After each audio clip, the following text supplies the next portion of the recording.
Thank you for that very kind introduction. I'm embarrassed that it was 10 years ago now. You're not old enough for it to have been, we are not old enough for it to have been 10 years ago. I apologize for the long and ungainly title, and I also apologize for Emic and Etic, which were new terms to me when I started this project.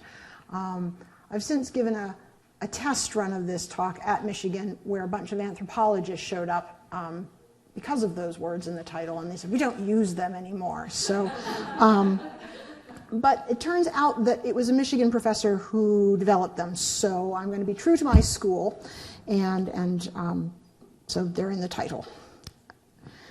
All right. Scholars of religion have for some time been wrestling with the insider-outsider problem. That is, the difficulty in explaining, reconciling, or prioritizing the difference in or the conflict between the understandings and perceptions of people living within a cultural system, which for my purpose today means worshipers of a particular religion, who can report their personal subjective experiences, and those observing it all from outside, what is perceived as a more objective position. The problem was illustrated in a classic article known to pretty much everyone working in any area of anthropology, but unknown to classicists. So if you know the punchline, don't give it away. Just bear with me. All right, the article was by Horace Minor, who was a professor of anthropology at the University of Michigan, published in the American Anthropologist in 1956, and entitled Body Rituals of the Nasarema. The article details the personal hygiene habits of this North American tribe, as in the passage I've given you is number 2 on the handout. The first item on the handout is just some vocabulary that will be useful as we go along. Minor writes, the fundamental belief underlying the whole system appears to be that the human body is ugly and that its natural tendency is to debility and disease.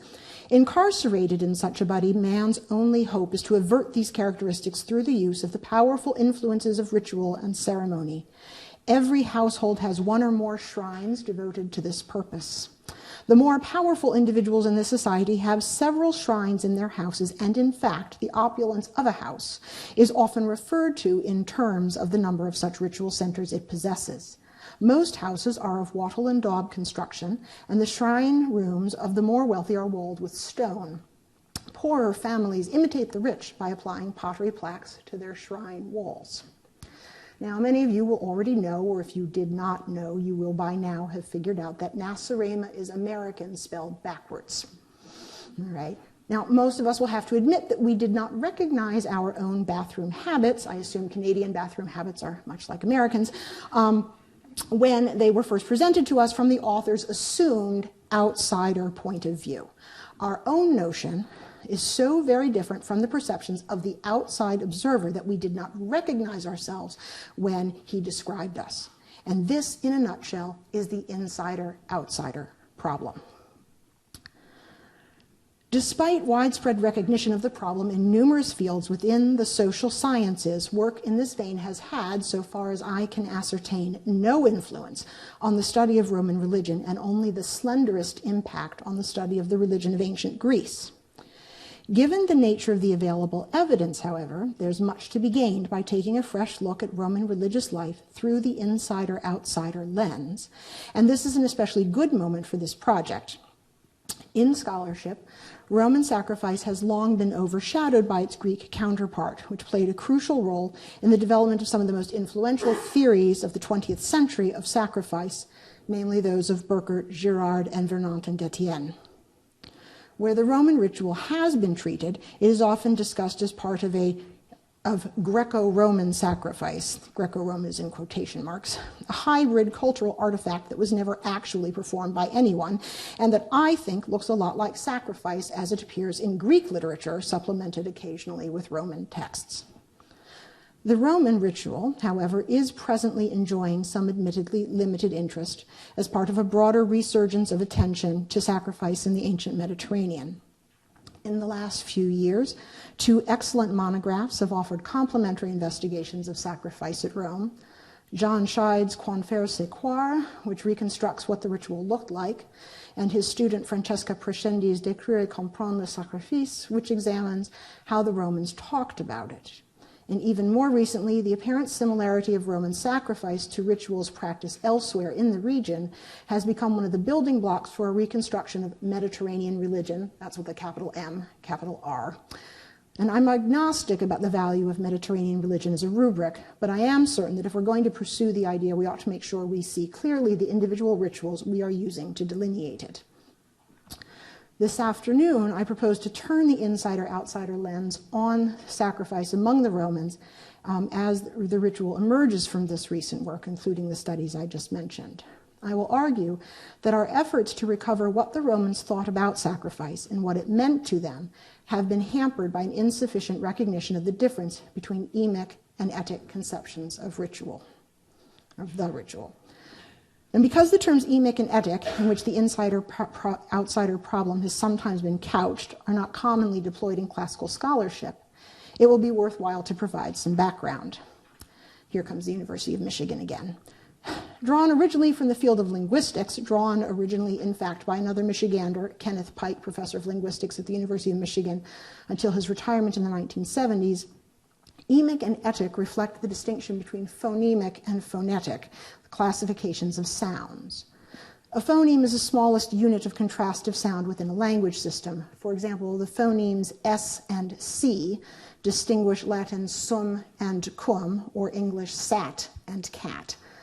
Phonetic is used to describe the system of signs that linguists have developed to represent how sounds in a given language are pronounced.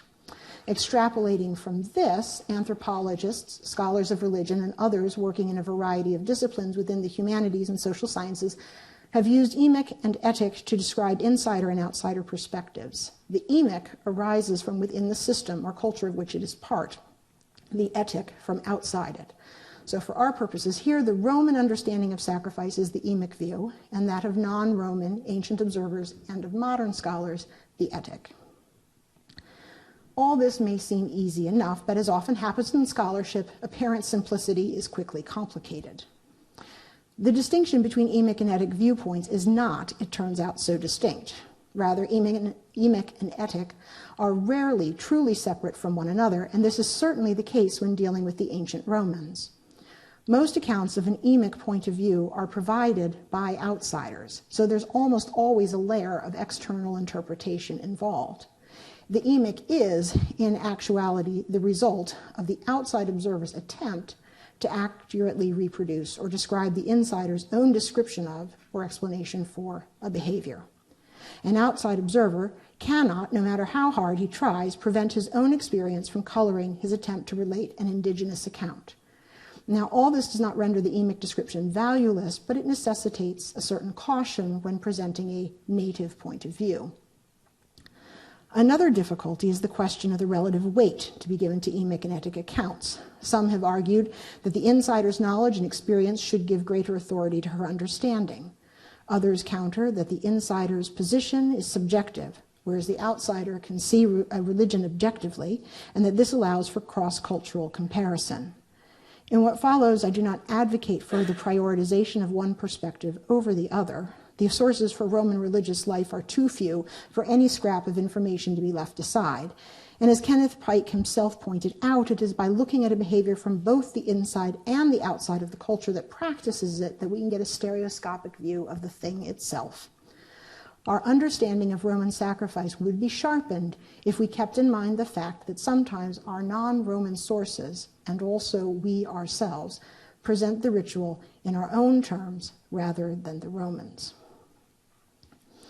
Our, and by this I mean we classicists, our professional disinterest, and I'm using that in the American sense, meaning lack of interest, our professional disinterest, Susanna and I once had an argument about this. Like an elephant, I never forget. Professional disinterest in the distinction between emic and etic interpretations affects the study of Roman sacrifice in the most fundamental way, at the very definition of sacrifice itself. The widespread, unquestioning application of the modern concept of sacrifice to the Roman world has led to the lumping together of various rites, not all of which are technically Roman sacrificium. That's the Latin term for it. And I want to be clear that when I am talking about Roman sacrifice, I mean those actions which the Romans themselves identify by this Latin word, sacrificium. if we look at how the Romans themselves use the word sacrificare, which is the verbal form, and sacrificium, it becomes clear that in some ways Roman sacrifice is more than the modern notion, and in other ways it is less. More because the Romans sacrificed things that are not animals, and less because sacrificium is not a term that encompasses every Roman ritual that involves the death of a living being. There we go. Oops, there are some words missing. That's, Oh, we got them all. There they are. Now they're all there. I don't know why PowerPoint does that. All right. The modern idea of sacrifice is of the ritual. Can you all see what the comic says? I think it says, except for the actual sacrifice, all of this is symbolic. All right, as they're leading him up. All right. Oh, yes. The modern idea of sacrifice is of the ritual slaughter of an animal that then becomes an offering to the divine. This cartoon is funny because we all know that. For the purpose of this argument, I'm setting aside completely the metaphorical extension of the English word sacrifice, by which one can sacrifice for one's family or hit a sacrifice fly in baseball. This meaning is completely unknown to the Romans of the classical period. In comparison with how the Romans view sacrifice, our modern idea puts the emphasis on the wrong element within this complex ritual that comprised a series of actions. And I've listed on the slide the stages that John Scheid has broken out for the whole event.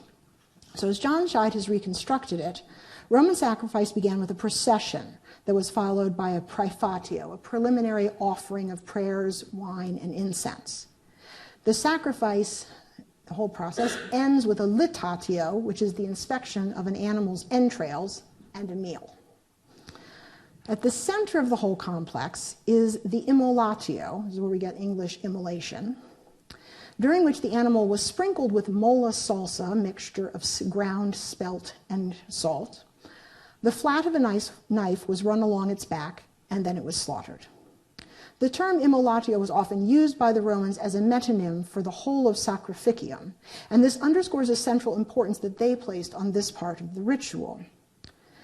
Latin immolatio is cognate with English immolate, meaning to sacrifice, to kill a victim, or to give up to destruction for the sake of something else. It's worth noting, however, that the Latin immolatio derives from the root mul, M-U-L, which means to grind, and this is where we get the English word mill from. And that this is the same root from which the Romans got the name for molla salsa, this mixture sprinkled on the animal before it was killed. All this suggests that the sprinkling was the critical moment that transferred the animal to the divine realm, a reading of the ritual that is supported by a passage from Paulus's redaction of Festus's dictionary, which is passage number 3 on the handout, that tells us that the technical meaning of immolare is the consecration of a victim sprinkled with a mixture of ground spelt and salt.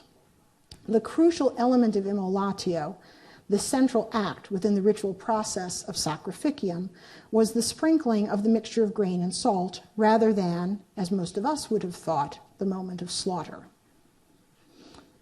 If indeed the most important moment in a Roman sacrifice is the sprinkling of molla salsa, this might explain a pattern in Roman artwork depicting scenes of sacrifice.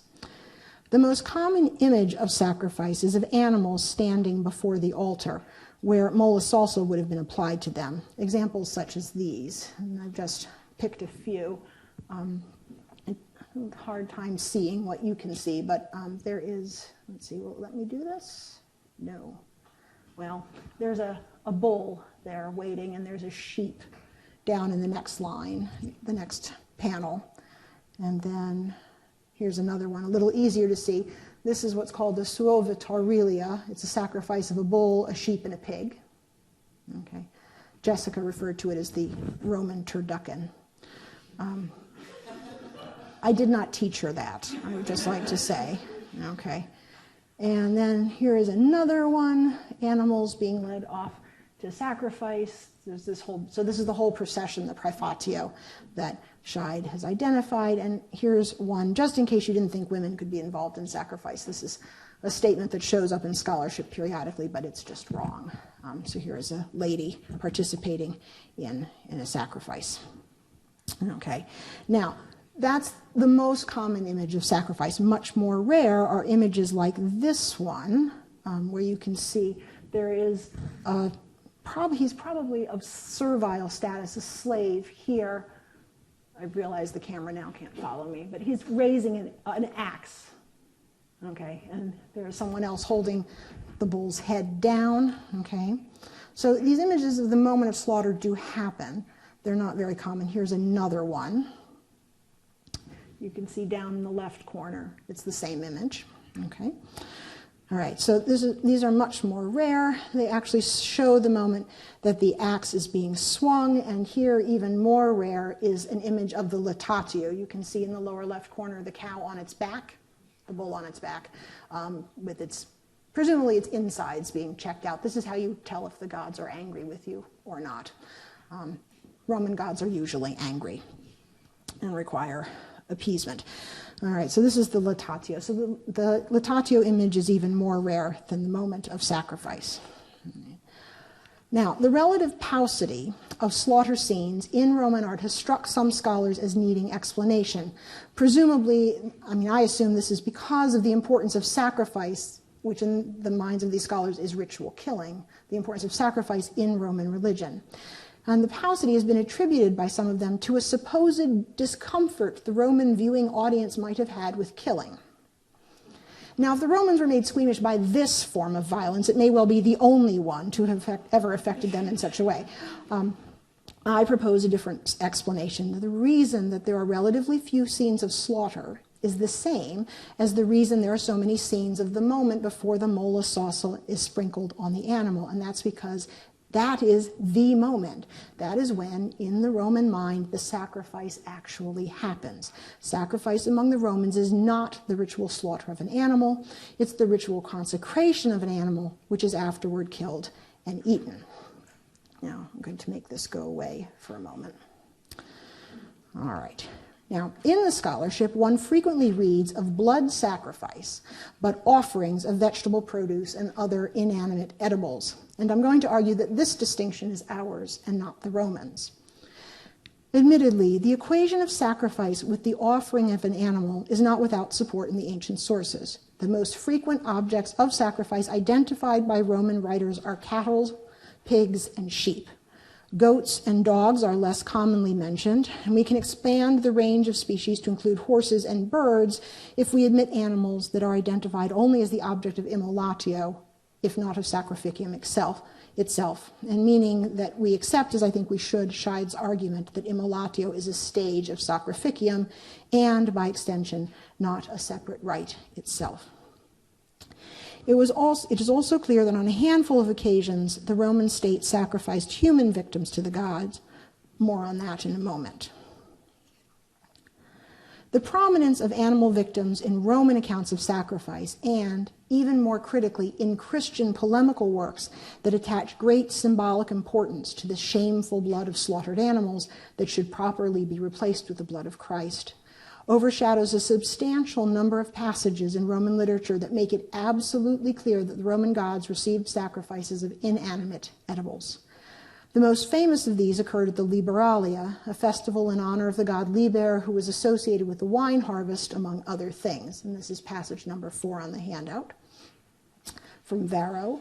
The Liberalia is so called because on that day, priestesses of Liber, old women crowned with ivy, settled themselves throughout the whole town with cakes and a brazier, making sacrifices on behalf of the customer. Now, these cakes are very common gifts to the gods, but this passage in Varro is really the only instance where they're explicitly the object of sacrifice. Even so, there are many other non-meat sacrifices the Romans could offer. If we include only items explicitly identified as sacrificia in Roman sources, our list will include grapes, wine, incense, milk, wheat, and first fruits. It's unfortunate that the ancient sources on vegetal sacrifice are as exiguous as they are. It's not possible to determine the relationship, or what relationship the outward form of vegetal sacrifice bore to blood sacrifice. Were those items burnt on an altar? Were they used in some form of divination and then consumed later? We can't know. So thus far, I've identified 2 points on which Emic and Etic ideas of what constitutes a Roman sacrifice do not align. where the critical transition from profane to sacred occurs, and what kind of things can be transferred to the divine realm in this way. And we can push this second issue about what kinds of items can be the object of sacrifice even further. Roman sacrifice, especially among the poor, was not limited to edible offerings. The literary evidence for this is slender, but I think persuasive. The elder Pliny, in his Natural History, discusses the high regard in which ancient Romans held simple vessels made of beechwood. As proof of this, he recounts a story about Manius Curius, nicknamed Dentatus, which means the toothy, who was famous mostly for a string of military successes in the early 3rd century BCE, including a victory over Pyrrhus, and for his old-fashioned frugality and incorruptibility. It's precisely this combination of military prowess and financial restraint that lands him in Pliny, who wrote about 350 years later, and according to whom, in passage 5a on the handout, Curius declared, Pliny doesn't tell us in what context, that he had appropriated for himself none of the booty, again, we don't know from what war, except a small beechwood vessel, the Latin is gutum faginum, and then the last 2 words in the Latin are what are critical, quo sacrificaret. Now, for a modern reader of Latin, the most obvious translation of that last phrase is with which he would offer sacrifice. The word quo is in what we call the instrumental ablative, making the vessel an instrument of sacrifice rather than the object of sacrifice itself, something with which one sacrifices rather than something one actually sacrifices. It is worth noting, however, that the verb sacrificare is frequently accompanied by an instrumental ablative, and it is clear that the ablative is the animal object of sacrifice, as in the phrase maioribus hostibus sacrificaverant, literally, they sacrificed with larger victims. Larger victims means bovines. Equally important is the fact that this construction is never used with knives or axes. In Latin, one does not sacrifice with a knife or with an axe. One does, however, sacrifice with a cow, with a pig, or as here, with a little cruet, which is what a guttus is. Now, the passage in Pliny is in fact one of only 2 instances I've found in Roman literature where the instrumental ablative with sacrificare is not an animal victim. The second passage comes from Apuleius's Apologia, which is 5b on the handout. Poverty, I say, is the ancient founder of all states throughout the ages, the discoverer of all arts, devoid of all transgressions, resplendent in every type of glory, and praised in every way among the nations. For this same poverty is, among the Greeks, just in Aristides, kind in Phocion, vigorous in Epaminondas, wise in Socrates and eloquent in Homer. Also, the same poverty is established from the very beginning an empire for the Roman people, and on behalf of this, still today, she sacrifices to the immortal gods a little ladle, or maybe with a little ladle, and a dish made of clay, or maybe with a dish made of clay. This passage shares with a bit from Pliny the theme of poverty and the diminutive size of the ritual implements mentioned, the simpulum and the catinus. The catinus in particular is strongly associated with poverty. Whether in a religious context or not, it often appears in poetic passages where the narrator describes his simple, low-budget existence. You always eat a poor man's meal off a catinum. From all of this, it is reasonable to conclude that the poor could sometimes substitute small vessels for more expensive edible sacrificial offerings, and that this substitution was still sacrificium. These 2 passages may then provide an explanation for the hundreds of thousands of small fictile vessels uncovered in votive deposits throughout Italy and elsewhere in the empire. Let's see, where'd that go? Nope. There we are. Here's an example. Of course, they're huge up on the screen, so they're actually really quite small items, and we find them by the hundreds. Okay. It seems probable that the miniature clay cows and birds and other animals that you can see on this, there's some examples there on this slide. These are also commonly found in votive collections. What I'm proposing is that these are also maybe sometimes substitute sacrifices. It is, of course, entirely possible that the presence, one could even say the ubiquity, of these items in the archaeological record has nothing to do with sacrifice, but rather with some other ritual. Modern scholarship invariably identifies these items as offerings, a category distinct from sacrifice, but I think that in light of the passages from Pliny and Apuleius, it looks like the distinction might not be one the Romans themselves made. Now, I admit that there is a large leap in scale from 2 literary references to an explanation for widespread ritual practice performed in hundreds of locations over many centuries. But in reality, the relative silence of our sources about a ritual form that seems to have been available to the poor should not be much of a surprise. A similar silence exists about all the other items that archaeologists find in votive deposits. And these are collections of items that are buried in the ground, sometimes gifts to the gods that have been cleaned out of overstuffed temples. You can't just throw that stuff away, right? It belongs to the gods. So you dig a hole and bury it in the ground. Other times, what we call a votive deposit are just offerings to the gods that are left in situ. When the temple collapses, the gifts are just left there. And sometimes they are found in situ in rivers where worshippers drop them over the side of the bridge as they cross the river. One of the most common items in italic votive deposits are anatomical votives, and here is a selection of items. There are some eyes there on the upper left. The next row down, those are supposed to be 2 cows' tongues, though how the archaeologists know those are cows' tongues, I cannot tell you. Then there's a breast and another breast on the 3rd row, and some female genitalia. There's some feet and a hand in the next image. All right. Although the Romans and Italic peoples more widely offered anatomical votives to their gods for centuries, there are only 2 literary references to the practice in all of extant Latin literature, and even one of those is actually not certain. This almost complete silence about the practice of anatomical votives and about the sacrifice of fictile items, both of which seem to have been popular among the common folk, is, I think, a product of the strong bias among ancient writers against any consideration of the activities of the poor. Now, at first, the realization that the Romans sacrificed items they could not eat, meaning cruets and small plates, or in certain cases items they did not eat, like human beings, suggested to me that another aspect of the modern etic notion of sacrifice might not really apply to the Roman case, namely the strong connection made between sacrifice and eating. But after further reflection, I've realized that, in fact, this evidence makes clear how essential was the meal that concluded a Roman sacrifice. First, the only inedible items that we know from literary sources were sacrificed are all miniature versions of regular, everyday serveware, a cruet, a plate, and a ladle. These are the 3 items mentioned by Pliny and Apuleius, where their role in sacrificium is made clear.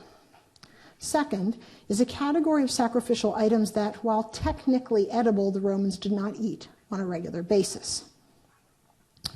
Unfortunately, until very recently, archaeologists did not pay much attention to the osteoarchaeological material excavated in Roman sanctuaries, so there are only a handful of published studies that deal in any serious way with the collections of bones found at various Roman sites. One relatively well-documented example is the collection of bones from the archaic temple at the site of San Omobono in Rome itself, being excavated by the University of Michigan, but that's not why I picked it. It's because they have a good bone report. The faunal remains from the site are primarily what one would expect from a sanctuary. Sheep, goats, pigs, all very young animals, with an occasional adult bovine thrown in as well.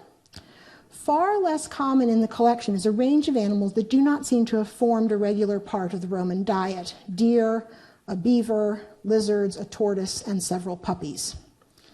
The most recent assessment of the collection by Victoria Moses at the University of Arizona assumes that most of these more unusual species are present at the site for reasons other than sacrifice, the sole exception being the puppies. I assume she draws this conclusion because there's no literary evidence for sacrifice of undomesticated animals, which is what most of these unexpected species are. But that seems to me to be an insufficient basis for dismissing the possibilities. Dogs, of course, are domesticated, and although rare, dog sacrifice is known from Roman literary sources. The most prominent one is the festival of the Robigalia in June, when a red dog was sacrificed to ward off rust from the crops. But dogs did not form a regular part of the Romans' diet, so dog sacrifice would seem to complicate the link between sacrifice and dining. The other unusual animals found at San Omobono are also not commonly items on a Roman menu. Several of these species are, however, surprisingly prevalent in magical and medicinal recipes. The elder Pliny reports at least 13 different recipes using parts of lizards to cure everything from eye disease to paralysis to the pain suffered by teething infants. And the only text we have that identifies the contents of a bulla, and here is a bulla from the Johns Hopkins Museum collection. This is an apotropaic amulet worn by Roman children. So the only text we have that identifies the contents of this instructs the reader to put lizard eyes inside it. Beavers, too, had curative properties with a special interest in venereal disease. Dogs and puppies in particular were thought to have some medicinal and magical properties beyond their basic heartwarming cuteness. Pliny reports that some people thought the ashes of a dog's cranium could cure toothache if mixed with cypress oil and dropped into the sufferer's ear, and he recommends dog's gall as a cure for psoriasis. Dog corpses are sometimes deposited with tablets that contained curses, and in other instances, dog figurines are among the required items for performing a spell. Now, in citing these examples, I don't mean to imply that I think the temple at San Omobono was what scholars would call a healing sanctuary, or that this was a place where people came to cast spells on their enemies. I do, however, think that the prevalence of dogs and lizards and beavers in medicinal and magical recipes for potions and poultices is an indication of the exceptional value the animals were thought to have, an indication that they were somehow special and therefore might be worthy of the gods. Another animal, sometimes sacrificed by the Romans but not regularly eaten by them, is the human animal. On 3 occasions during the Republic, around the year 228 BCE, again definitely in 216, and again in either 114 or 113. So these are all firmly within the historical period. The Romans consulted the Sibylline books, a collection of prophetic texts written in Greek hexameters, and followed the instructions they received there, namely to bury alive pairs of Gauls and Greeks, one man and one woman each, in the Forum Boarium, Rome's cattle market, alongside the Tiber River. The most famous account is the historian Livy's description of the Romans' reaction to their losses at Cannae and Canusium to the Carthaginian general Hannibal in 216, and this is number 6 on the handout. I've given it to you there at some length because I'm going to use it for multiple purposes. In addition to such great disasters, the people were terrified both by other prodigies and because in this year 2 Vestals, these are Vestal virgins, priestesses of the goddess Vesta, Opimia and Floronia, were discovered to have had illicit affairs. One was killed at the Colline Gate under the earth, as is the custom, and the other took her own life. Skipping ahead a bit. Since this horrible event, which occurred in the midst of so many terrible things, as is wont to happen, was turned into a prodigy, the board of 10 men was ordered to consult the books. Quintus Fabius Pictor was sent to the oracle at Delphi to ascertain by what prayers and supplications the Romans might placate the gods, and what end there would be to such calamities. Meanwhile, from the Sibylline books, some unusual sacrifices were ordered, among which was one where a Gallic man and woman and a Greek man and woman were sent down alive into an underground room walled with rock, a place that had already been tainted before by human victims. Hardly a Roman rite. There is no question that the live interment of the Gauls and Greeks was a sacrifice. Livy identifies it as one of the sacrifices not part of the usual practice ordered by the Sibylline books. He uses the Latin is sacrificia extraordinaria. Livy also uses the language of sacrifice when he describes the underground room as a place that had already seen human victims, hostiis humanis. Sacrifice is, so far as I know, the only ritual that has victims in Latin. Now, the Romans did not eat people, so how does their performance of human sacrifice reinforce the link between sacrifice and dining? And the answer is that human sacrifice, which the Romans are quick to dismiss something other people do, note that Livy says the burial of the Gauls and Greeks was hardly a Roman rite, is closely linked in the Roman mind with cannibalism. And for illustration, there's lots of choices to illustrate this, but for illustration we can turn once again to the elder Pliny in passage number 7, who writes about the habits of the Gallic tribes north of the Alps. And very recently, on the other side of the Alps, in accordance with the custom of those peoples, individuals were habitually sacrificed, which is not all that far from eating them. Now, the preceding discussion has, I hope, made clear that the Romans' own notion of sacrifice is broader and more complex than our own. Furthermore, the crucial moment of a sacrificial ritual was with a live victim, that is, the moment at which the victim was transferred from the mortal to the divine realm, appears to have been, for the Romans, the sprinkling of the animal with mola salsa rather than the moment of slaughter. In the time remaining, I'm going to argue that just as the assumption that sacrifice requires an animal victim obfuscates the full range of sacrificial ritual among the Romans, the related and equally widespread notion that all Roman rituals that required the death of an animal were sacrifices obfuscates the variety of rituals that the Romans had available to them. Let's go back a bit to that passage from Livy about human sacrifice. All right, our author makes clear that the sacrifice of 2 Gauls and 2 Greeks happened alongside another ritual, the punishment of an unchaste Vestal virgin, one of 6 priestesses who were required to maintain their sexual purity while they tended the sacrifice in the temple of the goddess Vesta for a term of at least 30 years. The same 2 interment rituals would be performed alongside one another again just about 100 years after this episode in 216, again in 114 or 113. This coincidence of ritual performances suggests that the 2 forms of ritual murder were linked, and I'm using the phrase ritual murder as a blanket term for any rite, including but not limited to sacrifice, that involves the death of a human being. Indeed, these 2 rituals appear at first glance to be identical, live interment in underground chambers, though admittedly in different locations within the city and with different victims. Livy, however, treats each burial in a distinct way. He stresses the traditional nature of the Romans' burial of the one Vestal with the phrase, as is the custom, uti mos est, and described her death in neutral terms. He uses the verb necare, which is the closest thing Rome has to just a generic term for to kill. It doesn't have any religious overtones at all. He does not use the language of sacrifice. That is, he does not call the ritual sacrificium, nor does he identify the Vestal as a victim. In contrast, as I've pointed out, Livy expressly distances Roman tradition from the second interment, calling it a rite scarcely Roman, and he does use the language of sacrifice to describe it. Now here we have 2 rituals that look, to an outsider, almost identical, but Livy takes pains to distinguish between them. We do not know what name the Romans gave to the ritual burial of an unchaste Vestal virgin, but we know that it was not sacrifice, nor was it secular capital punishment. The punishment of criminals usually took a more direct and swift form: strangulation, beating, crucifixion, or, my personal favorite, precipitation, which is the technical term for throwing someone off a cliff. If you learn nothing else this evening, you will take that away with you. Now, live interment is only practiced by the Romans as a form of ritual murder. The manner of her death marked the Vestal as still existing in the sacred realm. Now, live interment is only performed as ritual murder, but live interment is not the only form of ritual murder, whether human sacrifice or not, that the Romans had available to them. There are at least 2 other rituals that the Romans performed that required the death of a person.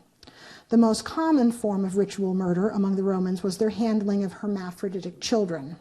On 14 occasions between the years 209 and 92 BCE, androgen infants and children were included among the prodigies reported to the Roman Senate. Prodigies are a violation of the natural order, like a talking cow or a river running with blood. And the Romans took these signs to be expressions of divine anger. Once a prodigy was reported to the Senate, steps would be taken to appease the gods and make everything right.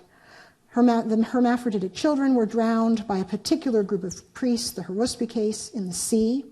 The Romans then observed a regular set of expiatory rituals, most importantly offerings made to the goddesses Ceres and Proserpina by matrons of the city, and a procession of a chorus of 27 virgins. The other form of ritual murder observed by the Romans was called devotio, and it seems to have been restricted to a single family, a father, a son, and a grandson, although it's possible that our sources have accidentally multiplied the occasion. It doesn't help that in Roman families, fathers and sons have the same name. All of these three, as commanders in the field, committed themselves and the enemy troops to the gods of the underworld in order to ensure a Roman victory. And although these two rituals are frequently called sacrifice by modern scholars, no Roman source ever uses the language of sacrifice to describe them, nor does any Roman author ever express any sort of discomfort with these rites akin to Livy's shrinking back from the sacrifice of Gauls and Greeks. The Romans performed at least 3 forms of ritual murder, only one of which was sacrifice. There is also reason to think that the Romans had, at least at an early period, a variety of rites, again, only one of which was sacrifice, that involved foodstuffs. And we've now come full circle and are back to number 1 on the handout. The Romans performed the action of mactare on animals at an altar, but also on cakes and on porridge, all to honor the gods. The root of the word, mag, means to increase, and by extension, to honor with. Mactara is a verb, and its corresponding substantive might be the noun magmentum, which appears to be some kind of offering. Unfortunately, magmentum appears only twice in all of extant Latin, so it's difficult to say much about it.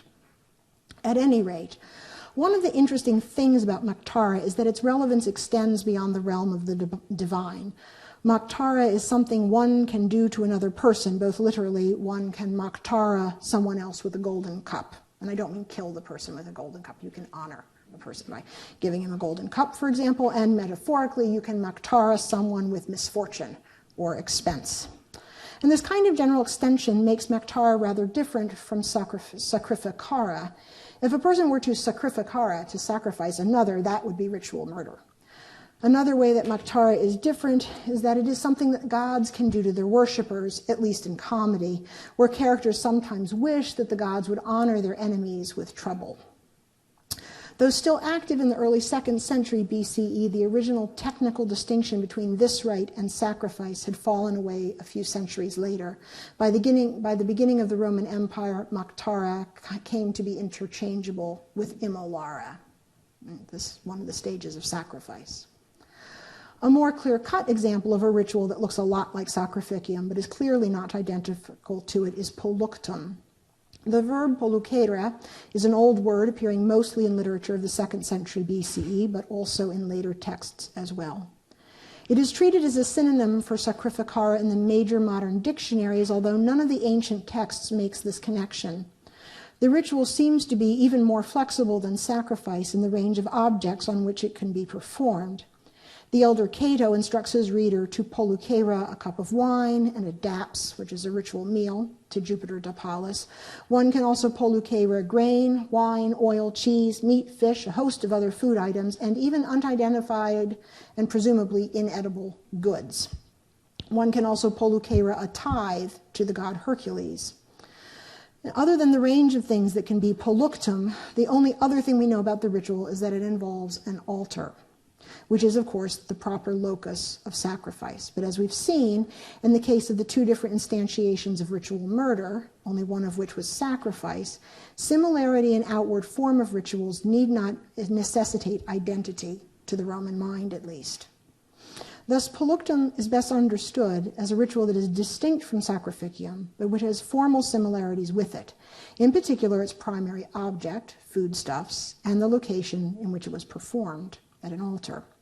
Polluctum is a rite of wider scope than sacrificium, however, in that it could be performed on money and goods that, so far as we can recover, are not linked to eating in any way. That we cannot fully recover whatever was the original distinction between these rites is frustrating, but certainly not unique in the study of Roman religion. And to give just a single example, we know that there was originally some technical distinction among the different types of divine signs that the Romans believed were sent to them by their gods, signs like lightning strikes and birds flying backwards, which is always a bad sign, and meat falling from the sky. But we can no longer recover, and indeed I suspect the Romans of the early empire could no longer recover what was the difference between a monstrum, a prodigium, a portentum, and a nostentum. The limited sources we have are pretty imprecise in how they use these terms. Even Cicero, who for the last 10 years of his life was an augur, one of the priests charged with dealing with certain kinds of signs. I hope by now that I've convinced you that for the Romans, sacrifice was both more and less than it is for modern scholars writing about it today. Once we've recognized that there are two notions of sacrifice at play, we can set aside our etic notions, our etic outsider ideas, and let the Roman sources speak for themselves. And what we find then is that in the Roman religious system, at least through the period of the Middle Republic, to sacrifice is not simply to kill in a ritual fashion. It is the performance of a complex of actions, the ultimate goal of which seems to be the feeding of gods and men as well. We also find that the gods were open to receiving gifts, to receiving sacrifices of vegetables, grains, liquids, and when those were not available, miniature versions of the serveware that would normally have contained them. In this way, the native or emic Roman view of sacrifice is more expansive than ours. Conversely, sacrifice was just one of several rites, alongside polluctum and magmentum, that the Romans had available to them that looked to us, standing outside their religious system, as if they were all identical, or nearly so.